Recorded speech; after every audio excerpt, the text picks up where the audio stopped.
नमस्कार, मैं हरिंद्र पाल सिंह आपके सामने लेकर आया हूँ the central idea of the poem dust of the snow का। कल हमने सेंट्रल आइडिया पढ़ा था फॉग पोएम का। बोर्ड में सेंट्रल आइडिया 4 नंबर का आता है। 3 पोएमों के सेंट्रल आइडिया दिए हुए होते हैं। 3 पोएम में से एक पोएम का सेंट्रल आइडिया किसी का भी हमें लिखना होता है। इसी क्रम में आपके सामने है poem Dust of the Snow का central idea. The poem dust of the snow. The poem dust of the snow is composed by great American poet Robert Frost.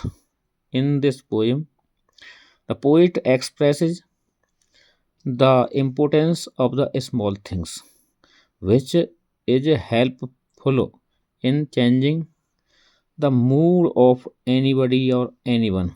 In this poem, the poet has mentioned the crow and the hemlock tree in this poem that are believed to be a symbol of the bad man. The hemlock tree is the symbol of the bad man. Yeah, that are believed to be a symbol of bad man. The poem Dust of the Snow is composed. Poem dust of the snow लिखी गई है by the great American poet Robert Frost के द्वारा।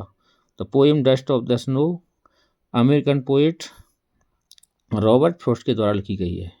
इन this poem poet expresses the importance of the small things.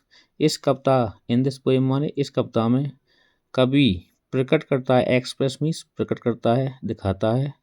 The importance माने महत्व को, of the small things माने छोटी छोटी वस्तुओं के। इस कविता में कभी छोटी छोटी वस्तुओं के महत्व को दिखाता है। Which is helpful in changing the mood off anybody. Which is माने जो, हेल्पफुल माने सहायक होती हैं, इन माने में चेंजिंग माने बदलने में, मूड माने दिमाग को, ऑफ एनीबडी माने किसी को, जो किसी के भी दिमाग को बदलने में, चेंज करने में सहायक होती हैं। इन this poem poet has mention. इस कविता के माध्यम से कवि ने यह ध्यान दिया है और दिखाया है the crow and hemlock tree. कवि ने हेमलॉक ट्री और क्रो पर मेंशन किया है। In this poem the poet that are believed. कवि का यह विश्वास है, यह मानना है कि ये जो क्रो एंड हेमलॉक हैं ये बैड मैन के सिंबल होते हैं। इसी के साथ कविता का सेंट्रल आइडिया ख़त्म होता है।